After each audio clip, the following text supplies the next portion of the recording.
नमस्कार, आप देख रहे हैं हरियाणा 1008 हमेशा सच के साथ। दोस्तों, मैं दिनेश कुमार एक बार फिर से प्रवीण ज्योति वाले जो मामले में मैं फरमाना गांव से आपके साथ जुड़ चुका हूं।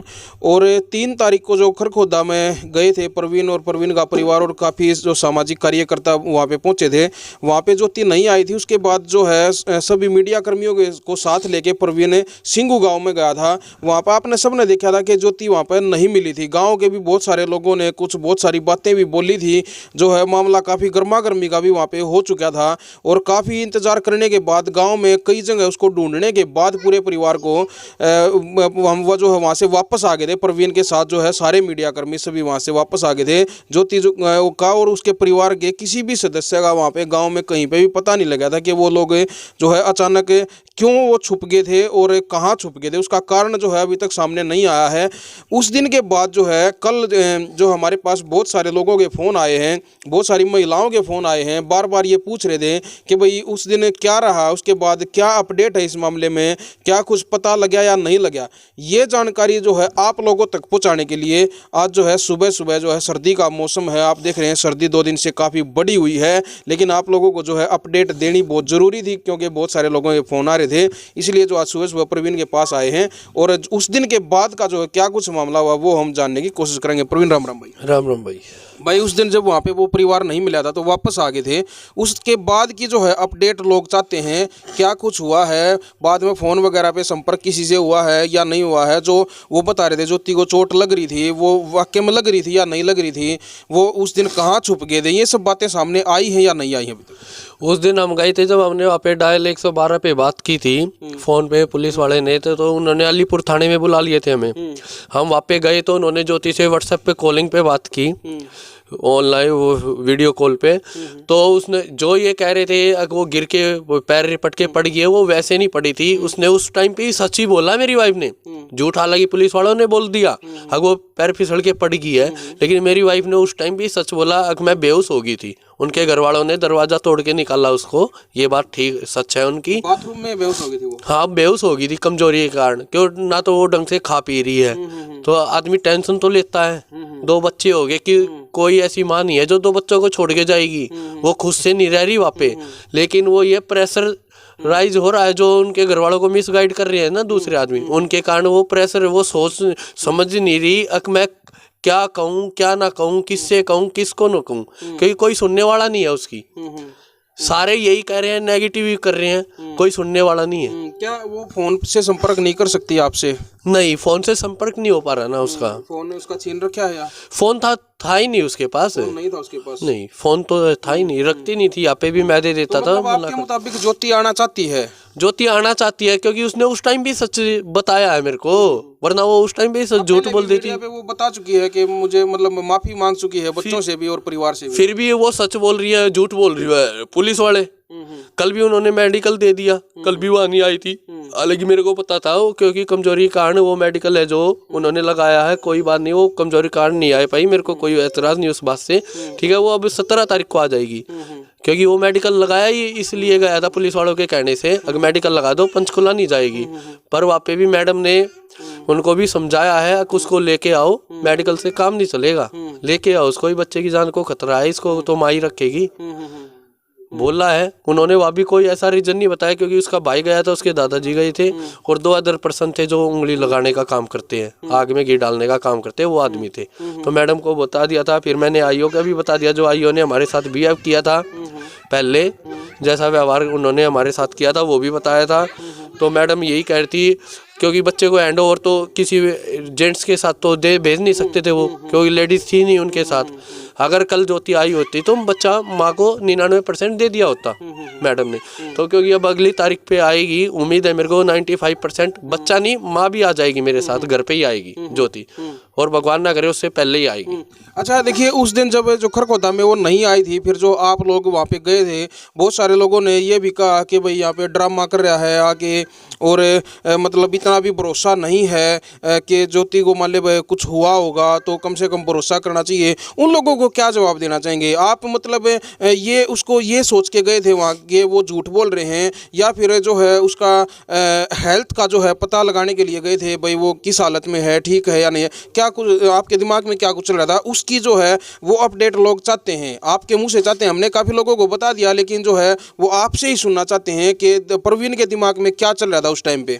मेरे दिमाग में तो यही चल रहा था ना, वो आएगी आज 3 तारीख को, कोई बात नहीं है।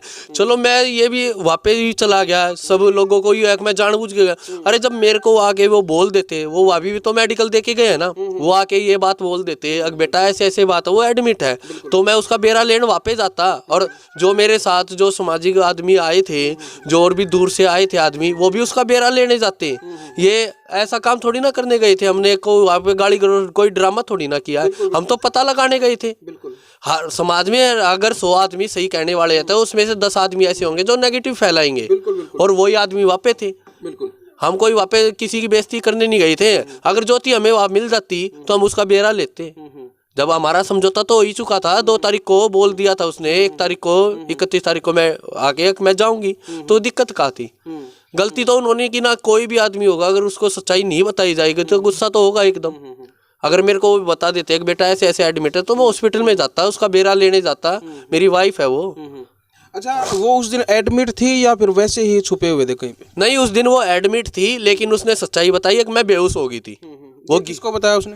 उसने पुलिस वाले ने पूछा ना वीडियो कॉल करके, तो हम तो साइड में खड़े थे, हमने ऐसे साइड में से देखा था, तो उसको उसने सच्चाई बताई, झूठ नहीं बोला। देखिए कई बार ऐसा भी होता है, मान ले भाई एक कमजोरी के कारण बेहोश हो जाना, इसको हम ज़्यादा सीरियस नहीं ले सकते, लेकिन होने को तो कुछ भी हो सकता है। लेकिन फिर भी जो पूरा परिवार वहाँ से गायब था, भाई आपने 3 जगह उनको तलाश किया, घर पे किया, फिर उनकी जो दुकान है वहाँ पे किया, फिर दादा दादी रहते हैं वहाँ पे किया, तो पूरा परिवार वहाँ से गायब क्यों था? ये पुलिस प्रशासन ने मतलब उनसे पूछने की कोशिश नहीं की भाई सभी लोग वहाँ से गायब क्यों हुए? अब इसका तो जवाब वो ही दे सकते हैं, इसका तो जवाब मैं कैसे दूं? वो कह रहे थे कल, उन्होंने बताया कि हम सारे हॉस्पिटल में थे, उन्होंने तो ऐसे जवाब दिया। मगर मैडम जब मेरे को यही नहीं बताया गया मेरी वाइफ कहाँ है, एडमिट है, तो मैं क्या कहाँ जाऊँ? मैं तो गाँव में ही जाऊँगा। अब बोला वीडियो बनवाई इसने, मीडिया वालों को लेके गया। मैम हमने किसी के साथ गाली गलौज नहीं किया, ना किसी के साथ हमने तोड़ फोड़ की।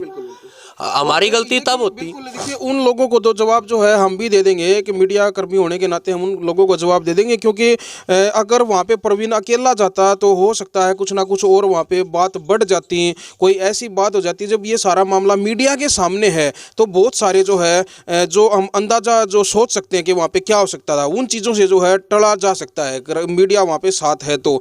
इसीलिए जो है, और ये बिल्कुल जो ये बात कह रहा है उसका प्रूफ जो है वो हर मीडिया चैनल पे उस चीज़ का प्रूफ है। जिस तरह से प्रवीण कह रहा है कि हमने वहाँ पे कोई ऐसा उड़दंग नहीं मचाया, कोई गाली गलोच नहीं किया, किसी के साथ झगड़ा नहीं किया, भाई आराम से उसको जाके सिर्फ देखा है कि वो यहाँ पे हैं या नहीं है, और इसका प्रूफ जो है वो मीडिया वहाँ पे थी। इसीलिए जो है हमारे पास और आप लोगों के पास इन सब बातों का प्रूफ भी है, ताकि कोई आदमी कल को ये उंगली ना उठाए, कल को ये ना कहे कि भाई प्रवीण ने वहाँ जाके ऐसे ऐसे उड़दंग मचाया है, गाली गलोच की है या झगड़ा किया है।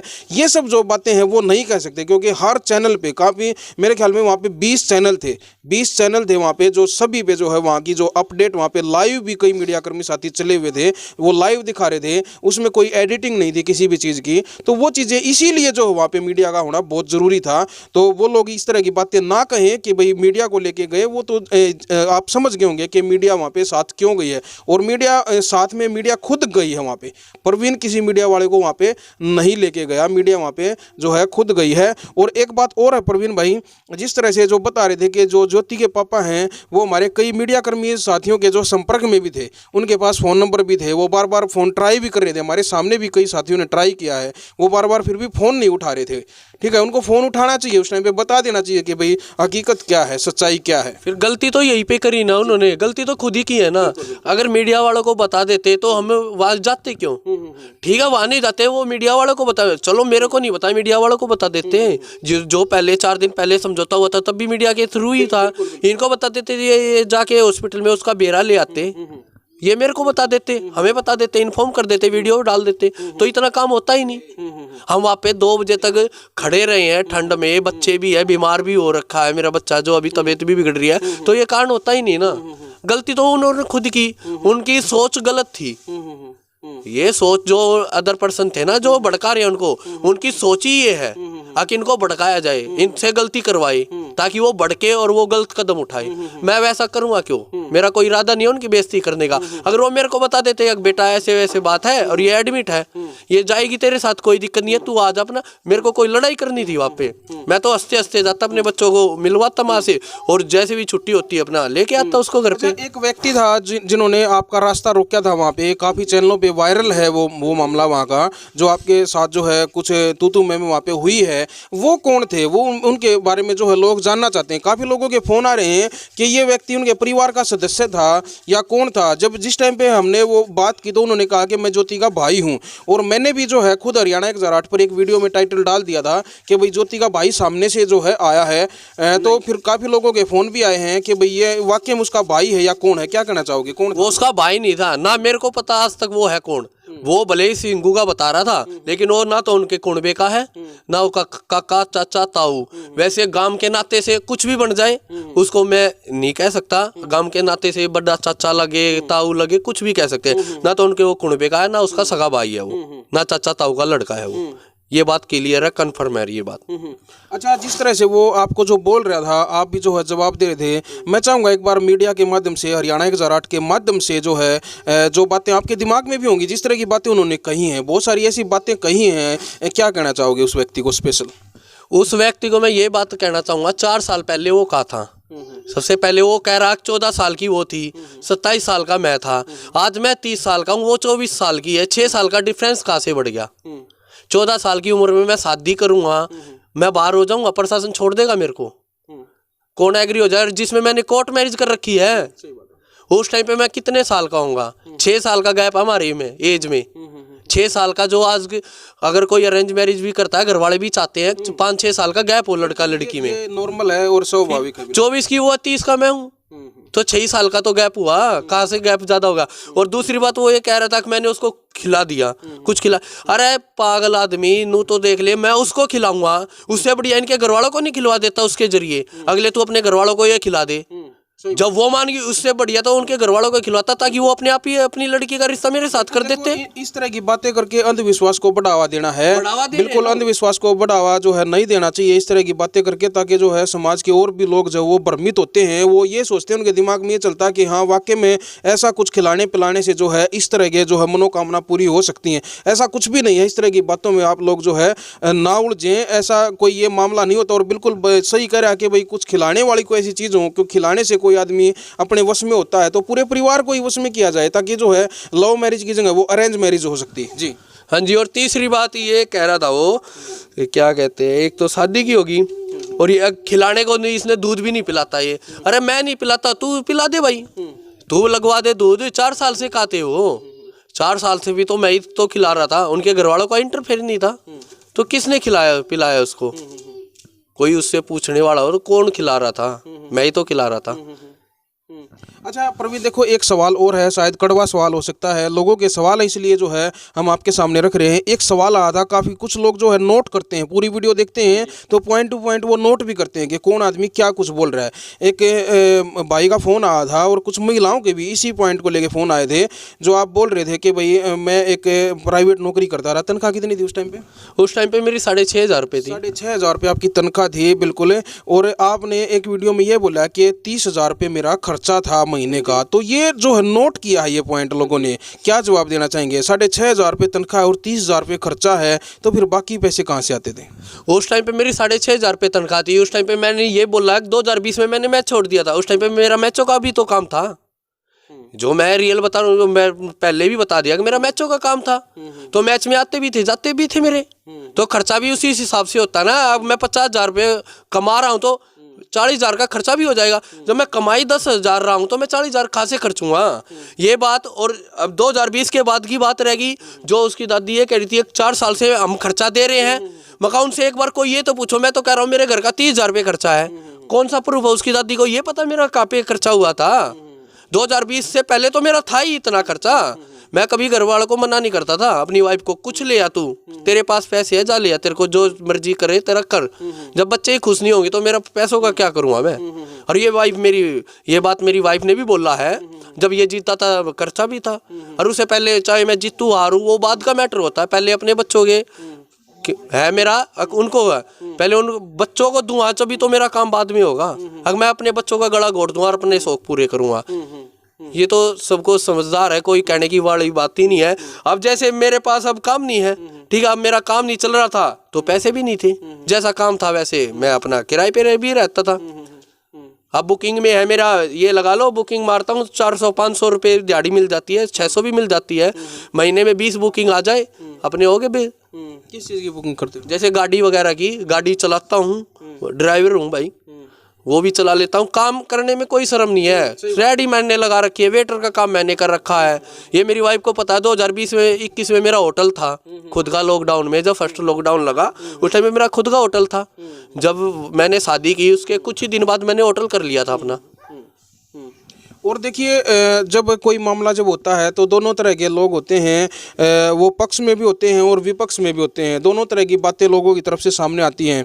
अब जो है बहुत सारे लोग जो आपके पक्ष में हैं, मैं उनकी बात रखना चाहूँगा। जो आपके पक्ष में जो लोग दिखाई दे रहे हैं वो ये कह रहे हैं कि भाई आज जो है हमें इससे जो है हमदर्दी है, इसकी बातों से लग रहा है कि ये सच बोल रहा है। मैं उन लोगों की बात कर रहा हूँ, मैं अपनी तरफ से नहीं कर रहा। हमारी तरफ से ना आप सच्चे हो ना आप झूठे हो, ठीक है। हम दोनों पक्ष, मीडिया बिल्कुल बीच में है और हमारे लिए जो वो पक्ष भी उतना ही मतलब सही हो और आप भी उतने ही सही हो, ठीक है। अगर गलत हो गए तो आप भी उतने ही गलत हो और वो लोग भी उतने ही गलत हैं, ठीक है। बाकी जो लोग जो कह रहे हैं वो ये कह रहे हैं कि अगर हमारी हमदर्दी जुड़ी हुई है, आज हम जो है इसके पक्ष में हैं, हम आवाज़ भी उठाएं, भाई इसका जो साथ भी दें, तो हो सकता है कल को ये फिर जो है ये सट्टे वगैरह इस तरह के ये काम ये करने लग जाए। उन लोगों को क्या जवाब दोगे? मैं सबसे पहले तो अपनी वाइफ के घर वालों को बोलना चाहता हूँ, क्योंकि मैं मीडिया पे आया हूँ ना, उनसे तो बेवकूफ़ मेरे को कोई लगा ही नहीं। अरे जब मैं मीडिया में आके समाज मेरा साथ दे रहा तो मैं उनको धोखा दूंगा क्या? अरे तो अगर मैं कल को दुखी करूंगा या कुछ गलत काम करूंगा, तुम्हारे से पहले तो समाज वाले आके मेरा गला पकड़ लेंगे।